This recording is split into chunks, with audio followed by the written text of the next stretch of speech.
Yeah, and then obviously we've got the menstrual cycle, and in New Zealand we're looking at an age bracket of around about 13 years of age, and so we're going to now just have a wee bit of a chat about that.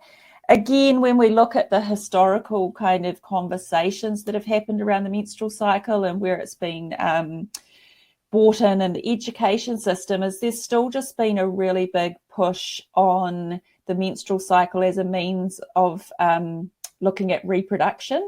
And so where I'm really passionate is to try and, especially in our younger age bracket, is to try and move away from that conversation and actually just to teach them about what the menstrual cycle is at the very basic level and how it's so important and interrelated with their health.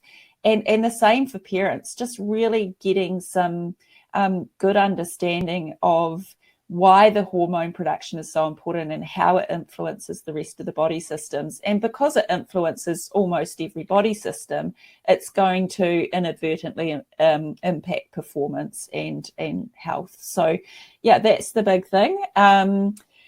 So we're going to just talk a little bit about the menstrual cycle now, just some really basics about what I want people to kind of understand with respects to health and why it's so important to keep an eye on this with your young girls and to be involved and to be continually kind of just touching base on that. And then we're going to just briefly talk about couple of things that can change the menstrual cycle and what you want to be aware of, and then we'll go a little bit further down the track a little bit later on.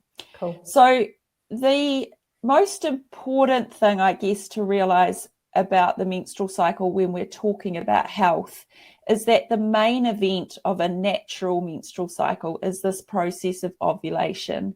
Now, as I said, historically, it's been taught around ovulation as growing the follicles that can release an egg that can then be fertilized, which obviously may or may not turns into a pregnancy. But we're not, I don't go around talking about that at school. What I essentially want to talk about is that we cannot produce the sex hormones from the ovaries without ovulation. So if we have periods or if we have menstrual cycles that are not having an ovulatory process, and we can talk about what changes that, then we're not really getting that hormone production. The hormone production that we need in females is obviously estrogen and progesterone. They work in tandem. They're kind of a yin and a yang. So one is thought of as a bit of an anabolic kind of hormone, which builds things up, and one is thought of as a bit of a catabolic, which breaks things down. But they need to work in unison. However, when we're talking about tonight, we're going to talk a lot about estrogen and just how that plays its part in the musculoskeletal system and in our young females.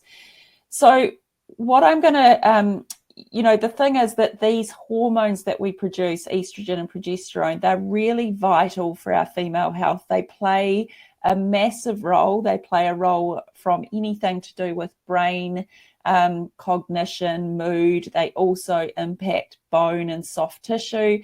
They work on your digestive system. They obviously factor in with the growth hormones and get you bigger and stronger. So they're really important. And I guess the thing is that I don't think any of us, and maybe people on this call tonight who are sort of my age or that bracket, I don't think we really got that message when we were growing up. We sort of it kind of missed a step that it was actually really important for us for future health. And I guess the other thing to know is with your teenagers is to be aware that this ovulation is actually money in the bank. So every time a young female has a menstrual cycle that ovulates, they are putting money in the bank of their bone health. They're putting money in the bank of their soft tissue. They're putting money in the bank for their brain and their metabolic rate and how they function. So it's actually super important and super exciting. But, we've got some things that can alter that. And that's a little bit about what we're going to talk about tonight. Now, I haven't got a slide for this, but I guess there's a couple of things just to touch on, and then what I want to summarize is just to give parents a couple of key messages, because we don't have all the time in the world to go down this track. And I know that people, sometimes the menstrual cycle gets a little bit, maybe now people are a little bit at times sick of hearing about it. But I think if you can take one message out of tonight, it's actually that it builds health, and then health builds performance. So we really want it. The things that can kind of alter the menstrual cycle is, and I know that a lot of people in this talk tonight have suggested they've got females around that 13 to 15 years of age. So the thing to be aware of in that age bracket is, obviously, for the most part, a lot of those young females will be at the start of their menstrual cycle journey or their menstrual cycle history.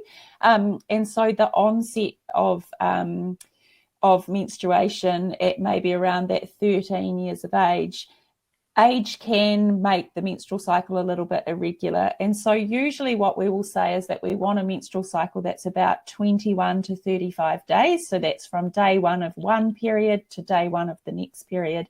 But in teenagers, it is common for it to be up in and around the 45, out to 45 days. Wow. And that can last for several years, like maybe 18 months to 3 years. The thing is, most individuals will kind of regulate, but it's just having that in the back of your mind, but also being aware, as we talk about further, that we want the menstrual cycle to be nice and regular. So if that persists for a period of time, that you may just want to go and get a health assessment on that. So age is one thing, and many of the females on this will also know that at the other end of the scale, when we get to sort of late 40s, we get another change of irregular cycles as we go through what's termed our second puberty, which is perimenopause. It's a whole nother topic. So let's not go down that road just yet. Yeah. We're also going to talk a little bit tonight about a concept called low energy availability, and that's essentially around the available energy that the body has after we take away exercise to fuel all the body systems.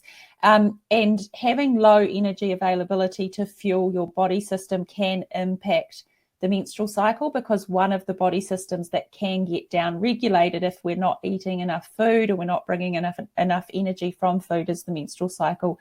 And so that is why we call the menstrual cycle a monthly report card, because it is one factor that you can kind of be able to monitor quite easily around whether you're getting enough nutrition in the body. So a nice regular menstrual cycle often, but not always, can mean that we've got enough energy coming in. One of the most obvious reasons that the menstrual cycle stops or becomes irregular, but more likely stops, is obviously pregnancy. That's always something to be in the back of your mind when you're a parent of probably an older teenager who's become sexually active. So that's one thing. And the other really big thing, and this always causes a lot of conversation and something we might be able to touch on, but probably not go into too deeply, is the impact of hormonal contraception on the menstrual cycle. So we know that it's still really common and for young females to go on some form of hormonal contraception through their teenage years. And I will just kind of recap why it's important, but essentially most hormonal contraceptions work on the process of down-regulating or abolishing ovulation. And that's how they work to stop people getting pregnant. Now, when we talked about ovulation being the key event of the menstrual cycle in terms of producing hormones and therefore supporting health, we've got a bit of a mismatch there between hormonal contraception and its continued widespread use and just this other research that's coming through around how important it is to ovulate. So I guess I've just got a quick question there because it's right on topic, and so we've got a really question in here from one of the participants. Is going, how can we tell if our girls are having a good cycle and producing ovulation? So, are there any telltale signs, or? Yeah. So the first, the most obvious thing is to know if they're on hormonal contraception. Like, obviously, we've got a large cohort here who's 13 to 15. So, I don't know, I'm not there yet, but the most obvious thing is to know whether they're on some form of hormonal contraception. And if the answer to that is yes, it's having an awareness of what it is and how it works on the body. Okay. So if that hormonal contraception works on the body to prevent pregnancy by down-regulating or stopping ovulation, you probably won't have an ovulatory cycle.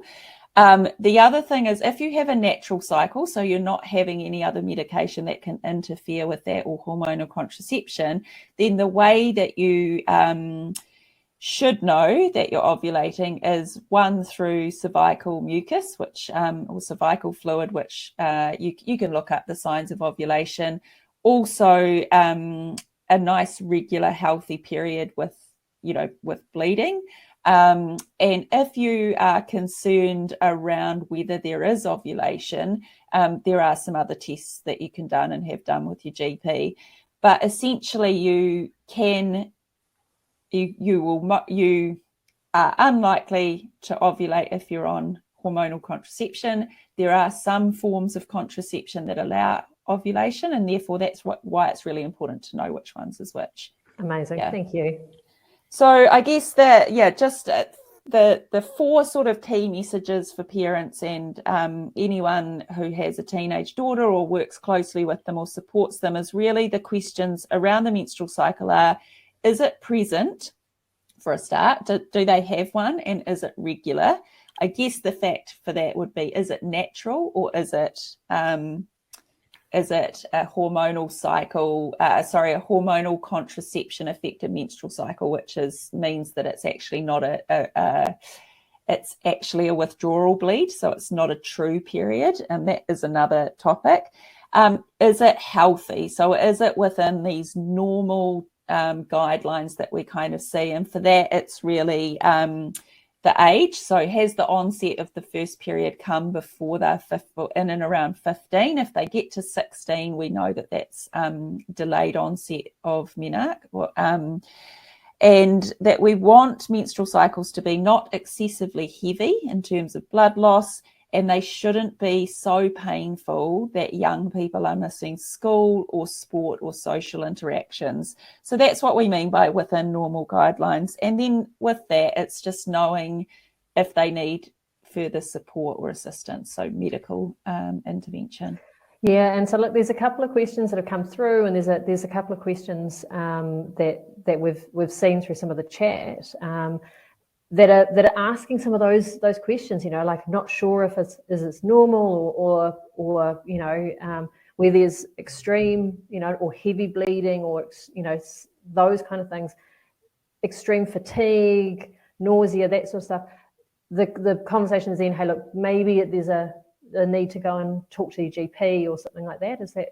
Yeah, I think the general, my general advice around that is, we all know, in most of the research, it is universal that we will all develop or experience some symptoms that come with the menstrual cycle. But what we want in young females is that they are able to manage those with either over-the-counter medication, so some Panadol or ibuprofen. Now, just as an aside, ibuprofen is actually reasonably helpful in the PMS phase, because the menstrual cycle is actually a really inflammatory process, so that, but we want them to be able to manage it with simple remedies. If it's getting to the point where they're having to change period products more than sort of 2 to 3 hourly, if they're getting big blood clots, if it's painful, if it's keeping them in and away, out of school, out of sport, then that is something we want people to get checked. It is not something they should be living through, and we want to exclude medical reasons for that happening. With regards to fatigue, there could be some other things going on, and we might touch on that a little bit later.